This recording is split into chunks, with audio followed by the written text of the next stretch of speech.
Hello and welcome, I'm your CodeMonkey. In this lecture we're going to enable the player to pick up a kitchen object, and in doing so we're going to learn about another awesome C# feature called interfaces. Okay, so right now with our game I can already move the player, I can approach a counter, interact with it to spawn an object, and with the testing key I can move it to a different parent. So all of that logic is working, now let's make it work actually with the player. Let's say when we interact once we want to spawn it, and if there's an object already on top of it and I interact again, then I want to give it to the player. Okay, so here on the clear counter script, we've got our interact function. And in order to make that work, we need to have a reference to the player. So let's just pass it in over here as an argument for our interaction. So just pass in the player reference. Now over here, let's do the logic that I said. So if the kitchen object is null, so if there's nothing here, then let's spawn it. Okay, great. But if there is something, then let's give the object to the player. So how we change the object parent is just like what we did up here. So let's go into that one, set the clear counter, and pass in the player reference. Except, of course, this obviously does not work. The parameter on this function is supposed to be of clear counter. It does not work with the type of player.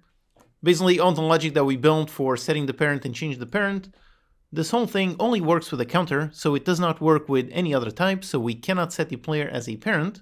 Now, to solve this problem is exactly where C# interfaces come in.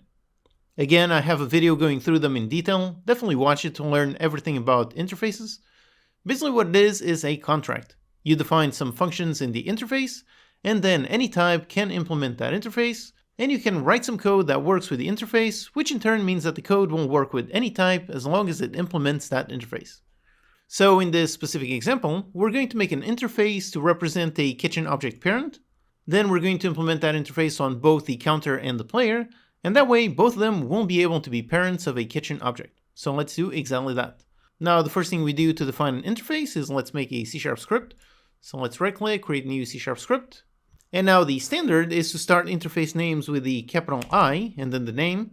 So in this case let's name it I kitchen object parent. And let's open it.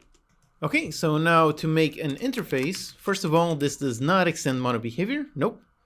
And secondly, this is not a class, instead this is an interface. Now, like I said, an interface is essentially a contract where each class that implements that interface must follow that contract. What that really means is that you can define a bunch of functions here. By the way, quick note, you can also define properties but not fields. I cover all of that in the dedicated interface video. But for now, here we just want some functions. Like for example, let's just put all of the parent functions that we made previously on the counter.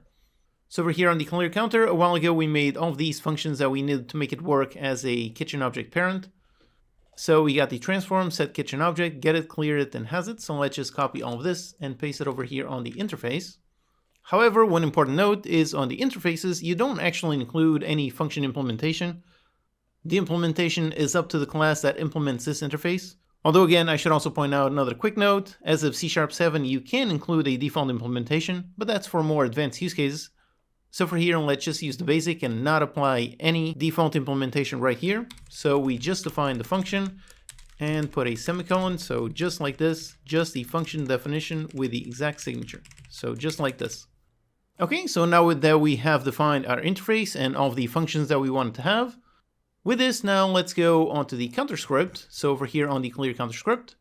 Over here, let's implement the interface. And the way we do that is pretty much exactly the same as by extending a class. So over here, we are already extending MonoBehavior. Then let's set a comment and let's say we are also implementing the iKitchen object parent interface. So right now you might be wondering, so is this pretty much the same thing as extending a base class? And kind of, except for one huge difference.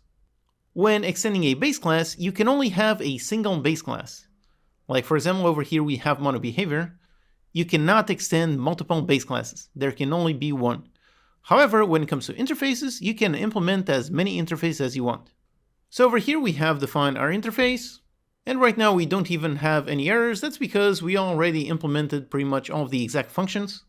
Also, Visual Studio has a really nice helpful icon over here on the left side. It is basically saying that this function, this implementation is based on the interface. But let's see what happens if I decide to comment out these functions. So if I comment out all of this, and if there we go, over here we have an error. It is telling us that this class does not implement the members for the interface. Like I said, an interface is like a contract, so you must write all of the functions included in the interface. So we must implement these, so let's get rid of the comments. Okay. With this, our interface is perfectly working over here on the clear counter. Now let's just go into the kitchen object over here on this script. For now, we're still working with the type clear counter, so let's just refactor this to, instead of working with a clear counter, let's make it work with a kitchen object parent. So let's just change this from type that to kitchen object parent. Let's also rename this. So let's use Ctrl+RR for the kitchen object parent.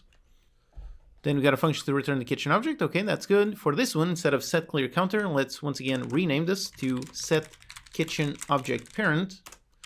And inside, again, we receive of type I kitchen object parent. Then let's also rename the parameter to kitchen object parent. Okay, so all the names here have changed. Okay, they're all correct. We set it, we assign it. Over here, instead of counter, let's say kitchen object parent already has that. So just like this. And finally down here, let's return I kitchen object parent and rename this to get kitchen object parent. And we return that. All right, so we have changed everything. I can even do Ctrl+F to search for a counter, and nope, there's no instance of any counter. So all of this code has now been rewritten to work with a kitchen object parent.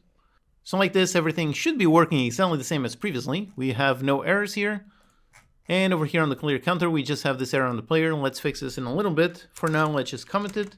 Let's just test it out to see if everything still works exactly the same as previously. Also, one final thing, since we modified the interact function over here on the player class, when we have the interact, we just need to pass in this reference. Okay, so let's test. All right, so here we are. Let's approach this one, interact. Yep, there it is. Now let me press the testing key, and yep, there you go, it does move. Okay, so everything is still working exactly the same as previously. Once again, another successful refactoring. Now here comes the magical moment. So right now, again, everything is still working exactly the same as previously, so we can only have counters as parents. But now let's go over here onto the player script. And over here, let's also implement the same interface. So let's implement the I kitchen object parent. And again, as usual, we have our error, so we need to implement this. Also, again, Visual Studio is very helpful, so we can click on the light bulb icon and let's say implement the interface. And if we scroll down here, it will automatically create all of these functions. So let's just actually implement them. So for implementing this interface, the code is really going to be exactly the same. So let's go up here into the clear counter. Let's go down, find all of these functions. Let's copy them, and on the player, let's paste them down here at the bottom.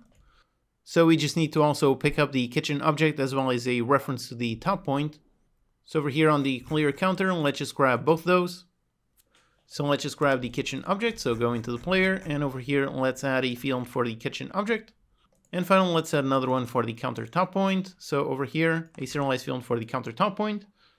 Except obviously the player is not a counter, so this name makes no sense on the player. So let's just quickly rename this and call it kitchen object hold point.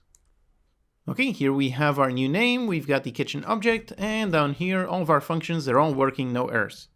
All right, now let's just assign this in the editor. So over here, let's just go into our player. There's the player script and requires a reference to the kitchen object hold point. So for that, let's do it just like we did for the counterpoint. So inside the player, let's create an empty game object. Call it the kitchen object hold point. And now basically, let's just position it just slightly in front of the player. So let's put it on a x of 0, on a y of 1.3, and on a z of 1. So there you go, just ahead, that's where the player is going to be holding the objects. Finally, over here on the player, let's just drag that reference. Okay, so far so good. Also one note here, like I mentioned previously, in order to implement the interface, it requires you to write the function code. Basically what this means is that different objects can implement the exact same interface whilst having different implementations. So for example, over here on the player, when setting the kitchen object, perhaps over here you could play some kind of item grab animation, or maybe when clearing a kitchen object you could do some kind of logging. The only thing that needs to match perfectly is just the function signature. And the function signature, that means the return type, as well as the name and any parameters. The implementation itself, that is up to the class that wants to implement that interface. But in this case, we want it to behave pretty much exactly the same way, so like this it should be working. So we can now go back here onto the clear counter script, and okay, we have our interaction, alright, great. So if there's nothing, we're going to spawn it, and if there is something on top of it, we want to give it to the player. So now let's go into the kitchen object, and call the function setKitchenObjectParent, and pass in the player reference. And that's it, no errors. Because again, this takes a parameter of type kitchenObjectParent and the player does implement that interface, so that's all valid. Now with this, let's test and see if our code is working. Alright, so here we are, and let's interact with this counter, and there you go, the object has been spawned. And now if I interact again, yep, there you go, look at that, the player picked up the object. And since our logic is using a transform hold point as the parent, the player is automatically carrying this tomato. Alright, awesome, so this is really great. Now over here on the counter, we no longer need all of this testing code. We now have the ability to actually pick up objects from the player. So let's get rid of all this so we don't need this testing code, don't need a reference to the second player counter or the testing. Okay, great. So here you can see the power of interfaces. By just implementing the interface, we can now place an item anywhere we want, and importantly, on any type we want. So the counter can hold a kitchen object, the player can also hold it. We could make a dog character and make it hold a kitchen object. We could make a vehicle hold it, or anything. Again, interfaces are really awesome, one of the best C# features. Definitely go ahead, pause this course for now and watch a dedicated video on them. You should be very familiar with interfaces. They will help you in making all kinds of systems and games. If you want to see a clear example of the power of interface, you can go watch my How to Interact with NPCs video. That video takes advantage of interface to make sure that the player can interact with any kind of object. Alright, so thanks to interface, we can now change the parent of the kitchen object and put it on either a counter or the player. Now in the next lecture, let's make a proper different counter type.